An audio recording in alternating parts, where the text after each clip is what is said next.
பொதுவாக வானிலை ஆய்வு மையம் நம்ம எச்சரித்திருப்பது வடகிழக்கு பருவமழை இந்த தடவை அதிகமாக மழை பெய்யும் என்று சொல்லி வானிலை ஆய்வு மையம் நமக்கு தகவல் சொல்லியிருக்கார்கள், எச்சரித்தும் இருக்கிறார்கள்.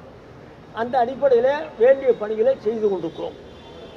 தற்சமயம் தென் வங்கக்கடல் பகுதியில் உருவாகியிருக்கிற மொந்தா புயல் முதல்ல நம்முடைய சென்னையை நோக்கி வருவதாக நமக்கு தகவல் இருக்கிறது. இப்பொழுது அது ஆந்திராவை நோக்கி நகர்ந்து கொண்டிருக்கிறது. ஆந்திராவை நோக்கி நகர்கிற நேரத்தில் அதனுடைய ஒரு பகுதியாக நம்முடைய சென்னையை சுற்றி இருக்கிற மாவட்டங்களில் மழை பெய்யக்கூடிய வாய்ப்பு இருக்கிறது. அந்த தகவல்கள் கிடைத்த உடனேயே சம்பந்தப்பட்ட மாவட்ட ஆட்சித்தலைவர்களுக்கு நம்முடைய முதலமைச்சர் அவர்கள் அறிவுரை வழங்கியிருக்கிறார்கள். தகுந்த அந்த 3 மாவட்டங்களில் தகுந்த நடவடிக்கை எடுக்க வேண்டும் என்று சொல்லி முன்னெச்சரிக்கை நடவடிக்கை எடுக்க சொல்லி நம்முடைய முதலமைச்சர் அவர்கள் அறிவுறுத்தி இருக்கிறார்கள். அதே போல் 24/10/2025 என்று கடலுக்கு மீன்பிடிக்க சென்றுள்ள படகுகள் கரைக்கு திரும்ப அறிவுறுத்தப்பட்டிருக்கிறது. அவங்க ரொம்ப தூரம் போயிருக்காங்க, நிறைய தூரம் அவங்களுக்கெல்லாம் சொல்லி வேகமாக வர சொல்லி அவங்களையும் நம்ம சொல்லியிருக்கோம்.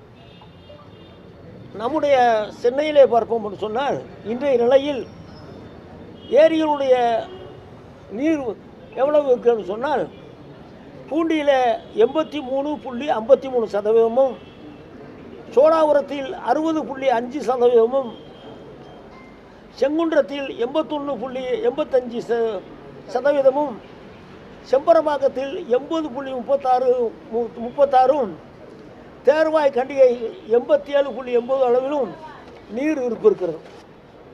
மாண்பு முதலமைச்சர் என்ன அறிவுறுத்தியிருக்காருன்னு சொன்னால் WRD நீர்வளத்துறை வருவாய்த்துறையோடு இணைந்து நீர்மட்டத்தை கண்காணிக்க சொல்லியிருக்கிறார்கள். எவ்வளவு மழை பெய்து தண்ணீர் வருகிறதோ அதை தேக்க முடியும் என்று சொன்னால் தேக்கலாம். தேக்கம் இன்புட் அதிகமாக இருக்கும் பட்சத்தில் தண்ணீரை வெளியேற்றுகிற பணியை WRD துறையும் வருவாய்த்துறையும் இணைந்து அசம்பாவிதங்கள் நடக்காத அளவிற்கு முன்னெச்சரிக்கை நடவடிக்கை எடுக்கிறோம். அதே போல் தண்ணீர் திறந்து விடுகிற நேரத்தில் கரையோரத்தில் இருக்க மக்களுக்கெல்லாம் நாங்கள் அறிவுரை சொல்லி அவர்களை சரியான இடத்துல வைக்க சொல்லி நாங்கள் அறிவுறுத்தியிருக்கிறோம். அதுபோக எங்கே புயலால் பாதிக்கப்படும் என்று சொல்கிற மாவட்டங்களுக்கு அங்கெங்கே சென்டர்கள் பொதுமக்களை தங்க வைக்கக்கூடிய நிவாரண முகாம்களை நாங்கள் தயாராக வைக்க சொல்லி மாவட்ட ஆட்சித்தலைவருக்கு சொல்லியிருக்கிறோம். அது மட்டுமல்ல, அரிசி, பருப்பு, பால் போன்ற பொருள் எல்லாம் தயார் நிலையில் இருக்க வேண்டும். ஆட்கள் வந்த பிறகு அதை கொண்டு வராமல் வருகிற நேரத்திலேயே அவருக்கெல்லாம் வழங்கக்கூடிய அளவிற்கு தயார் நிலையில் அதெல்லாம் வைக்க வேண்டும் என்று முதலமைச்சர் அவர்கள் ஆணையிட்டிருக்கிறார்கள். இந்த பணிகளை செய்து கொண்டிருக்கிறோம். இந்த புயலால் பெரிய பாதிப்பு இருக்காது. ஆனால் மழை கட்டாயம் நம்முடைய இந்த 3 மாவட்டங்களுக்கு கட்டாயம் மழை இருக்கும். அதை மாண்பு முதலமைச்சர் அவர்கள் நேரடியாக அவரே ஆய்வு செய்கிறார்கள். அன்றைக்கு நான் கூட சென்னை ஊரில் இருந்தேன். சிஎம் இங்கே வந்துட்டாங்க, நாங்கள் பதறி போனோம். சிஎம் வந்தப்போ இவங்கெல்லாம் ஓடி வர்றாங்க. ஒரு பணியையும் சிஎம் முதலமைச்சர் அவர்கள் அவர் பார்த்து செய்தால்தான் அவருக்கு திருப்தி. அவருடைய குணம் என்னென்னா எந்த காரியமாக இருந்தாலும் அவர் பார்க்கணும், அப்படின்னா தான் அவர் திருப்தி வரும். ஆகவே திருப்தியாகப்படக்கூடிய அளவிற்கு ஒவ்வொரு பணியும் செய்து கொண்டிருக்கிறார்கள்.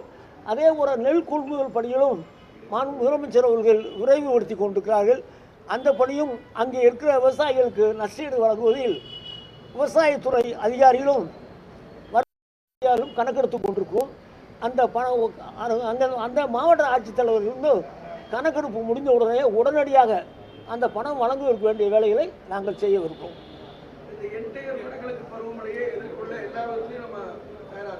இந்த மழை 3 மாதத்துக்கு அக்டோபர், நவம்பர், டிசம்பர் 3 மாதம் வடகிழக்கு பருவமழை. இதை எதிர்நோக்கி எல்லா இடங்களிலும் தயாராக இருக்கும்.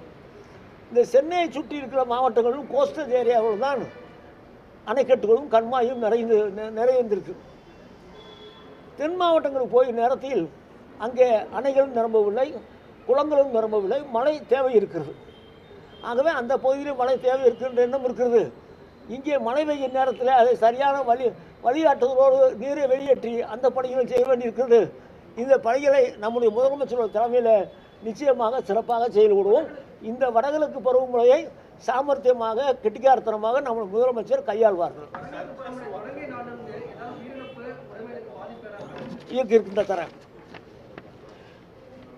1/10/1 25 வரைக்கும் மனித உயிரிழப்பு 31, காயமடைந்தவர்கள் 47 பேர்,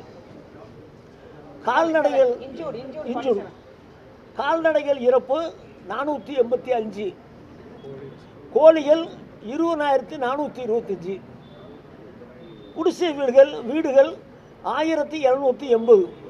இதுக்கெல்லாம் உடனடியாக நிவாரணம் பாதிக்கு மேலே வழங்கியிருக்கோம். மீதியும் உடனடியாக மாவட்ட ஆட்சித்தலைவர் அவர்கள் வழங்க வேண்டும் என்று முதலமைச்சர் அவர்கள் உத்தரவிட்டிருக்கிறார்கள்.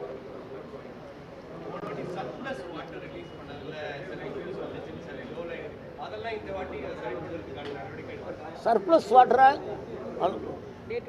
கேட்டுக்கிட்டு அங்கே நீர்வளத்துறையும் வருவாய்த்துறையும் அங்கே இருக்காங்க. எவ்வளோ இன்புட் உள்ளே வருது, அது எவ்வளோ வச்சுக்கலாம், அது இன்புட் வர்றதை கணக்கு பண்ணி நாங்கள் வெளியேற்றுற நேரத்தில் அந்த பகுதியில் கரையோரமாக இருக்கிறவங்களுக்கு எச்சரிக்கை செஞ்சிடறோம். அங்கே தங்கி இருக்கவங்களுக்கு அவங்க ரிலீஃப் கேம்பில் கொண்டு வச்சுக்கிட்டு அந்த பணியும் செஞ்சிடறோம். முதலமைச்சர் என்ன சொல்லியிருக்காருன்னா, நீங்கள் போய் வச்ச பிறகு அவளுக்கு அரிசியோ பாலோ இதெல்லாம் கொடுக்கூடாது, முதல்ல தயாராக வைக்கணும்னு சொல்லியிருக்காங்க. அதெல்லாம் கரெக்டாக பண்ணியிருக்கோம். ஐஎம்டியோட தொடர்ந்து இருக்கோம். நாங்களும் பேசுகிறோம், அவங்களும் பேசுகிறாங்க. 2 பேரும் இணைந்தால் தானே முடியும்.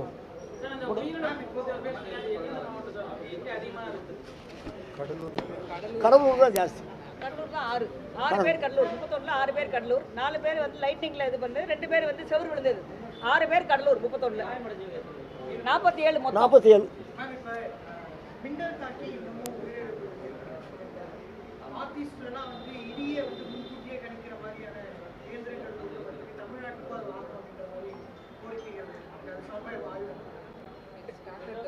ரெண்டு ரட்டாருக்கான இன்ஸ்டலேஷன் நடந்துகிட்டு இருக்கு. அதே மாதிரி வந்து புனேல உள்ள இந்தியன் இன்ஸ்டியூட் ஆஃப் டிராபிக்கல் மெட்ரியாலஜில இருந்து நம்ம அட்வான்ஸ் இன்ஃபர்மேஷன் வாங்கி நம்மளோட டிஎன் அலர்ட்ல வந்து நம்ம கொடுத்துட்டு இருக்கோம்.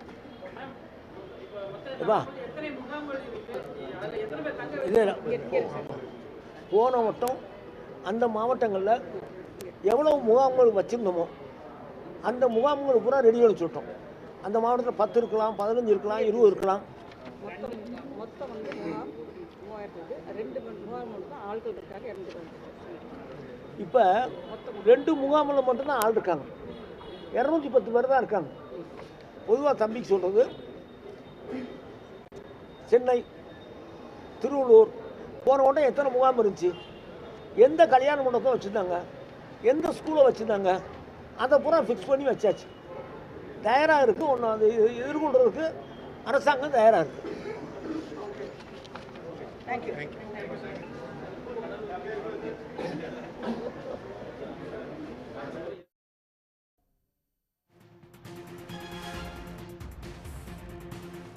வங்கக்கடலில் நிலவி வந்த குறைந்த காற்றழுத்த தாழ்வு பகுதி ஆழ்ந்த காற்றழுத்த தாழ்வு மண்டலமாக வலுப்பெற்று நாளை மறுநாள் புயலாக வலுப்பெறும் என்று இந்திய வானிலை ஆய்வு மையம் ஏற்கனவே எச்சரித்திருந்த நிலையில் மோன்தா புயல் உருவாக உள்ள நிலையில் அனைத்து ஏற்பாடுகளும் தயார் நிலையில் இருப்பதாகவும் மாவட்ட ஆட்சியர்களுக்கும் அதிகாரிகளுக்கும் அறிவுறுத்தல்களை வழங்கியிருப்பதாகவும் அமைச்சர் KKSSR ராமச்சந்திரன் செய்தியாளர் சந்திப்பின் போது குறிப்பிட்டிருந்தார். அதனை நாம் பார்த்தோம். உடனுக்குடன் செய்திகளை தெரிந்து கொள்ள சன் நியூஸ் பெல் ஐகானை கிளிக் பண்ணுங்க.